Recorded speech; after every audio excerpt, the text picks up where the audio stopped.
Venezuelan President Nicolas Maduro has issued a pardon to opposition figures in order to facilitate a national dialogue to secure peace and stability in the country.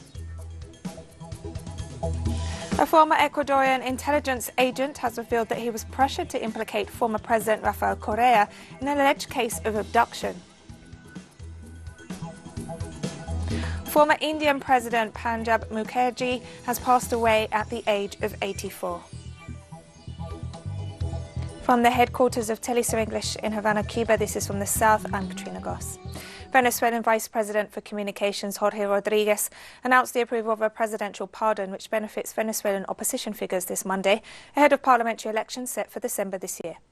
Speaking at a press conference, Rodriguez noted that the decision was approved, taking into account the recommendations of the Justice, Peace and Public Safety Commission, while noting that 110 opposition leaders, together with 23 lawmakers and 4 political substitutes, would be pardoned. He highlighted that the move aims to guarantee and deepen a national reconciliation process in order to address political issues in a peaceful and constitutional manner. Rodriguez also stressed that attacks on the Venezuelan government in the midst of the COVID-19 pandemic and at a time when national unity is crucial to face the U.S. economic blockade represent an attack on all Venezuelans.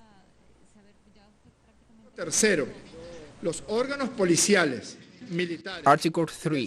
The police, military and prison service bodies shall immediately implement the release measures granted by the competent courts to the individuals mentioned in this decree. Article 4. The Executive Vice Presidents and the Minister of Popular Power for the Prison Service and Internal Affairs, Justice and Peace shall be responsible for the execution of this decree. Article 5. This decree shall enter into force upon its publication in the official Gazette of the Bolivarian Republic of Venezuela.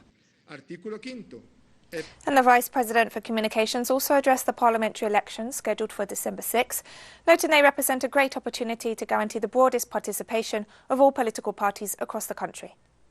It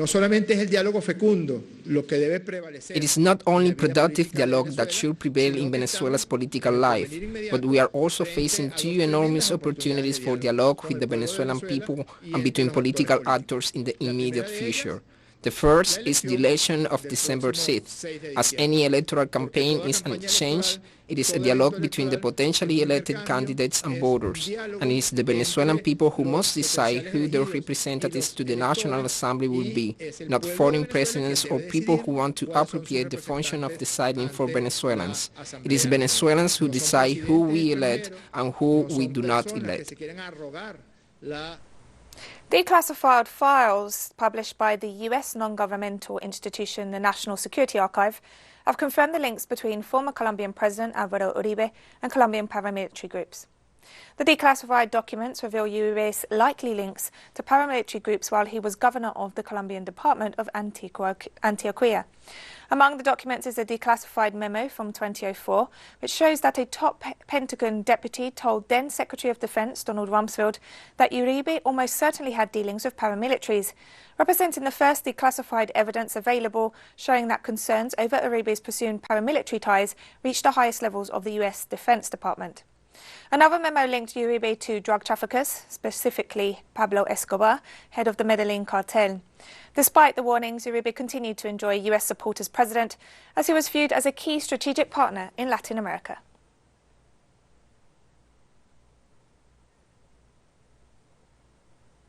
And the violence continued this weekend in Colombia, where at least 5 social leaders, 2 of them signatories to the 2016 peace agreements, were assassinated. According to authorities of the Northern Department of Bolívar, the victims were killed in the municipality of Santa Rosa. Local media reported that 2 of them were community leaders from the region and the other 2 were former members of the Revolutionary Armed Forces of Colombia People's Army.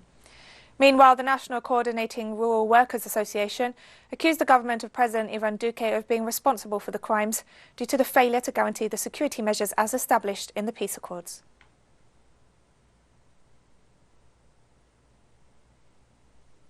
Argentinian President Alberto Fernandez has stressed that the deal struck to restructure 99% of the country's $66 billion in foreign debt means it's overcome an important obstacle, and the government can now focus on production and jobs. The statements came around a month after Argentina reached an agreement with 3 major creditor groups to renegotiate the terms of the debt, following months of strained talks and several missed deadlines.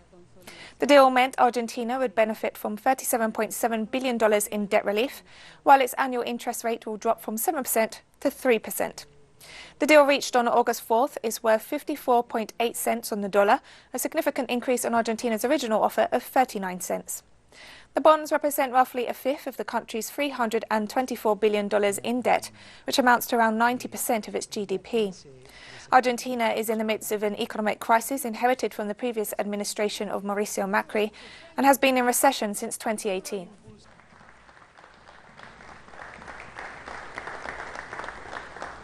The Brazilian Health Ministry has reported 366 COVID-19 deaths in the past 24 hours. According to the latest figures, the death toll now stands at almost 121,000. The epidemic shows no signs of slowing in Brazil, where only this weekend over 16,000 new cases were registered. The country has now reported over 3.8 million cases and is expected to cross the 4 million mark in the coming days. Despite the figures, authorities are lifting restrictions and hundreds of people continue to visit the beaches of Rio de Janeiro, one of the cities most affected by the epidemic.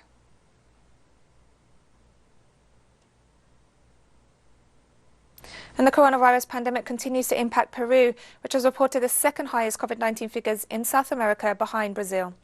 The Ministry of Health reported over 7,000 new cases in the past 24 hours and 181 deaths, bringing the total number of confirmed cases to over 647,000, while the COVID-19 death toll stands at over 28,000. Meanwhile, a recent government-sponsored campaign has been widely rejected, as it blames the spike in coronavirus cases on the population for failing to observe social distancing and hygiene measures. Critics say that this argument seeks to distract from the responsibility of the state to ensure the adequate measures to protect public health. I will be right back after this very short break, so don't go away.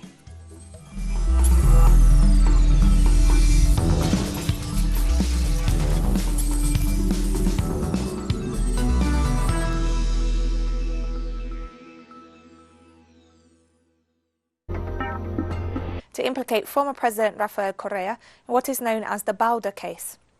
Former agent Luis Raul Chicaiza made the statements during a virtual press conference from Argentina after he and two other Ecuadorian national police officers were identified and accused by the prosecutor's office of abducting opposition figure Fernando Bauda in the Colombian capital Bogota in 2012.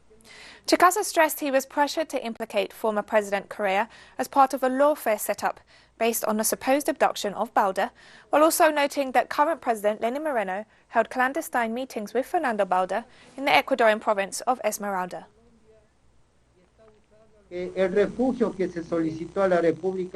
The asylum requested in the Republic of Argentina is because the prosecutor's office was intimidating and threatening us through the task forces and the support unit of the prosecutor's office, which were going to implicate us in another case to neutralize the candidate of political propaganda that is approaching in Ecuador.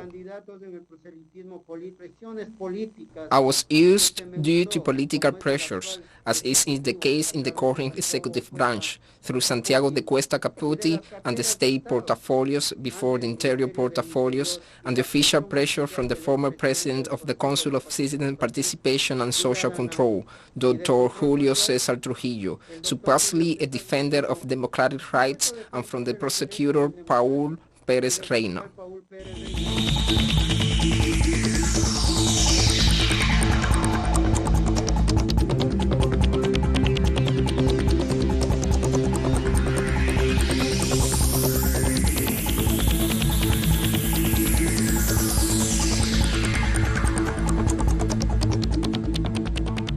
The World Health Organization warned on Monday that opening up societies too quickly amid the coronavirus pandemic could be a recipe for disaster. August 31. We understand that countries want to get their societies and economies going again. That's what WHO wants to. Stay-at-home orders and other restrictions are something that some countries felt they needed to do to take pressure off their health systems. But they have taken a heavy toll on livelihoods, economies, and mental health. WHO fully supports efforts to reopen economies and societies. We want to see children returning to school and people returning to the workplace. but we want to see it done safely. At the same time, no country can just pretend the pandemic is over. The reality is that this coronavirus spreads easily. It can be fatal to people of all ages, and most people remain susceptible. If countries are serious about opening up, they must be serious about suppressing transmission and saving lives. This may seem like an impossible balance, but it's not. It can be done, and it has been done, but it can only be done if countries are in control of transmission. The more control countries have over the virus, the more they can open up.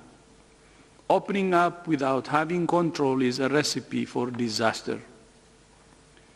It's not one size fits all. It's not all or nothing. Of Bloomberg. UN Secretary-General Antonio Guterres noted on Monday that the COVID-19 pandemic was deepening existing inequalities across the world, including gender inequality, while highlighting that the protection of the rights of women and girls was a top priority for the organization. Governments must take a holistic view of the health impact of this pandemic. All women have a right to quality, affordable sexual and reproductive health services, and governments have a responsibility to make sure women and girls can access these services even during a crisis. In the longer term, we need health systems that meet the needs and realities of all, including women and girls. And this means prioritizing and funding primary health care and universal health coverage.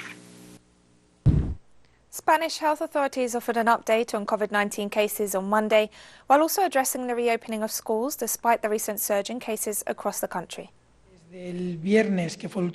Since Friday, when the last report was published, a total of 23,000 cases have been registered, around 23,500 something cases. This corresponds to 7,000 cases per day.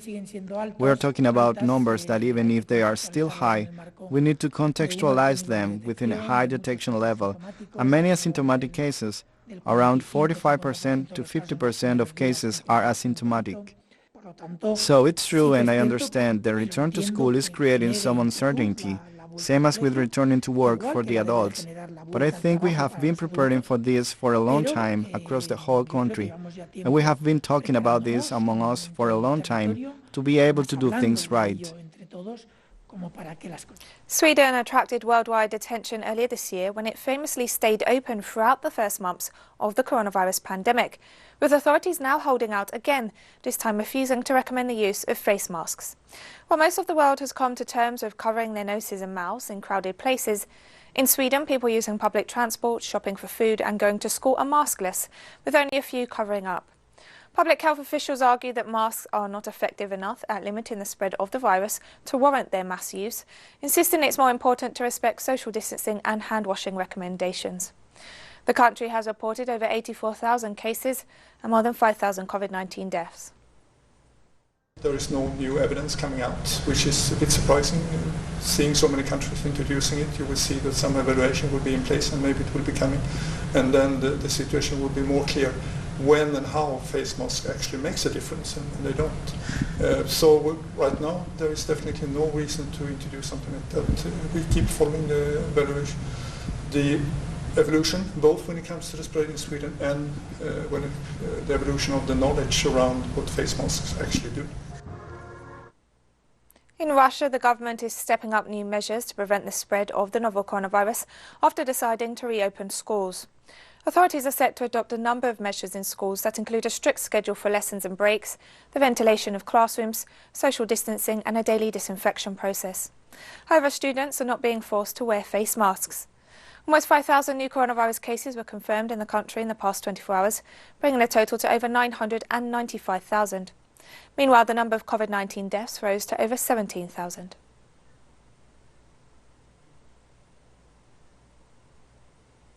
Around 590,000 students returned to primary and middle schools in the Chinese capital Beijing this Saturday as part of a slow reopening of schools and universities. Schools are equipped with touch-free hand-washing equipment on each floor. Constant hand washing and temperature checks are some of the measures imposed to prevent COVID-19 infections. Social distancing, including through the use of lines on the floor spaced 1 metre apart, are also part of the changes put in place to remind students to observe the measures.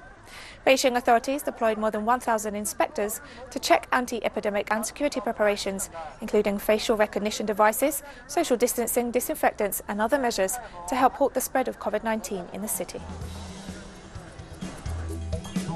And we have more stories coming up after this final short break, so stay with us. Mukherjee passed away at the age of 84 this Monday. The former president, who tested positive for the novel coronavirus, died of multiple organ failure after being admitted to hospital weeks ago. He was a senior leader in the Indian National Congress Party and served as Prime Minister from 2004 until 2014. He became president in 2012, serving a 5-year term until 2017. Meanwhile, current Indian President Ram Nath Kovind noted that Mukherjee was a huge public figure who served India with the spirit of a sage, while Prime Minister Narendra Modi tweeted that he had left an indelible mark on the development of the country.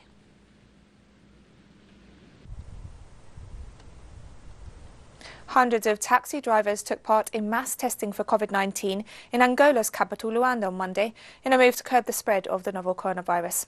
Angolan health authorities have reported over 2,000 cases and 108 deaths since the beginning of the pandemic. Our association has come together to ask the government to act and hold a testing session for taxi drivers because they are the ones at risk.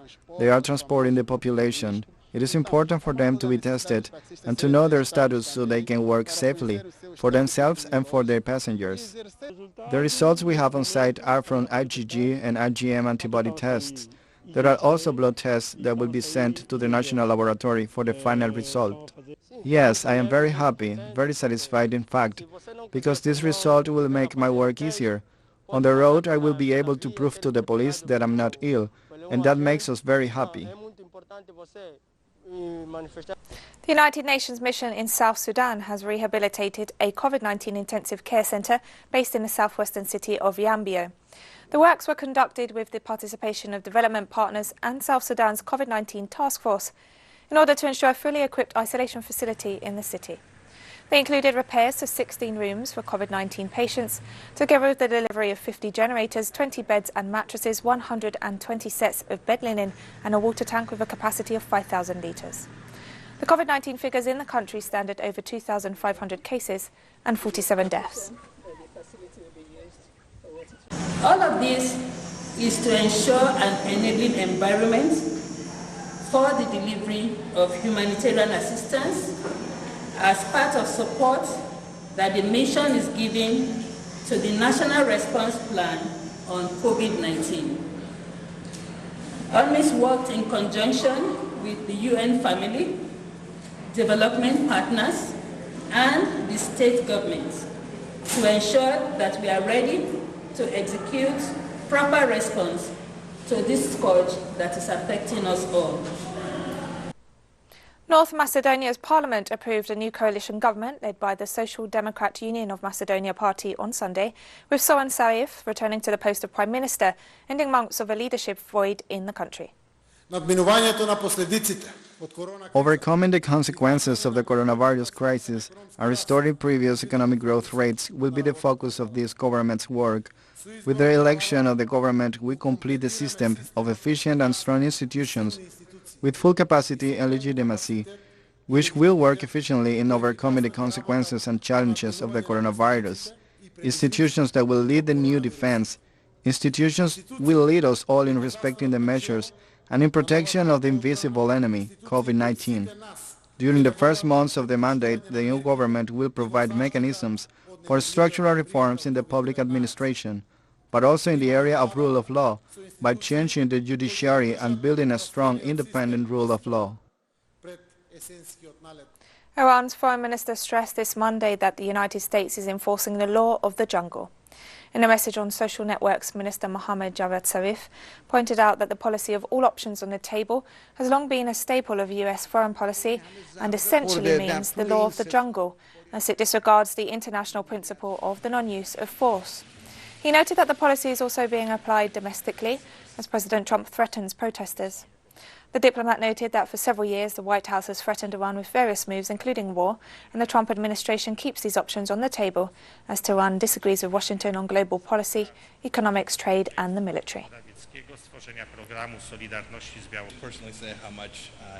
Residents in the Pakistani city of Karachi began cleaning ruined homes and businesses this Monday after flooding sent rivers of dirty water through the country's biggest city. Successive days of storms have exposed the long-standing failures of Karachi's neglected and overwhelmed drainage system, and residents used a welcome break in the rain to vent their fury at what they see as gross mismanagement of municipal resources. Authorities did not immediately comment. During a single day last week, 18 Karachi residents died from flood-related incidents. The water was so deep in places that children were seen swimming in the streets. More than 100 Pakistanis died in August because of the monsoon weather, which has also destroyed more than 1,000 homes.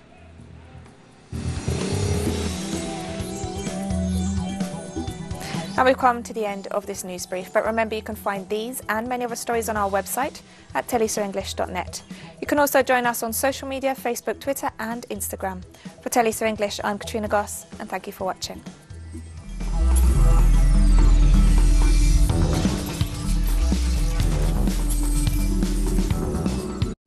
The life is